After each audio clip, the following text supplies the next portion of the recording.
First at 5:30 tonight, we have in-depth coverage now on yesterday's fires in Providence. We've learned the Providence Fire Department has filed for a federal grant to hire dozens of firefighters, more than previously considered. And the new information comes one day after an unprecedented response to two fires in the city. The first one happening here on Eaton Street, the fire displacing nearly 24 Providence College students and seriously injuring a Providence fire captain. Shortly after that fire, firefighters were called to another one on Laurel Hill Avenue, where more than a dozen people were forced from their home. Eyewitness News reporter Kim Kalunian is live in our studio now with what she's learned. In the wake of those two general alarm fires breaking out almost simultaneously in Providence yesterday, we've learned today that the city of Providence is looking for federal money to train and hire 80 new firefighters.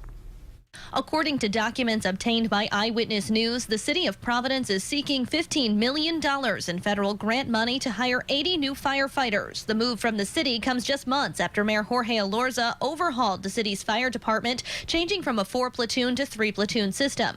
Firefighters like Union President Paul Dowdy hotly contested the increase in firefighters' average work week. There's no question that your working environments matter on how long and how able you can perform. If you're working 60 to 80 hours a week, it's going to take a toll. Shortly after the switch in August, Eyewitness News uncovered a spike in firefighter absences due to injuries. At the time, Providence Public Safety Commissioner Stephen Perry told WPRI.com, "This isn't about working too many hours and then slipping and falling and getting injured. Clearly, they're claiming injury at a higher rate, and that's a concern." But in the application for the federal grant, the city says firefighters need time to recuperate.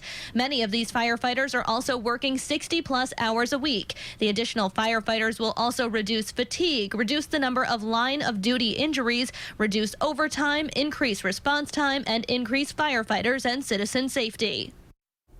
And Dowdy has just given Eyewitness News a statement calling Mayor Elorza's shift change an unmitigated disaster. He says, quote, "They are now using the disaster to justify more staffing from the federal government." Now, the city says in this application they will not be able to afford to replace the firefighters lost to attrition on their own, citing dire financial straits that could lead to bankruptcy. We reached out to city officials for further comment on the grant application. We are waiting for calls back. Kim Kalunian, Eyewitness News.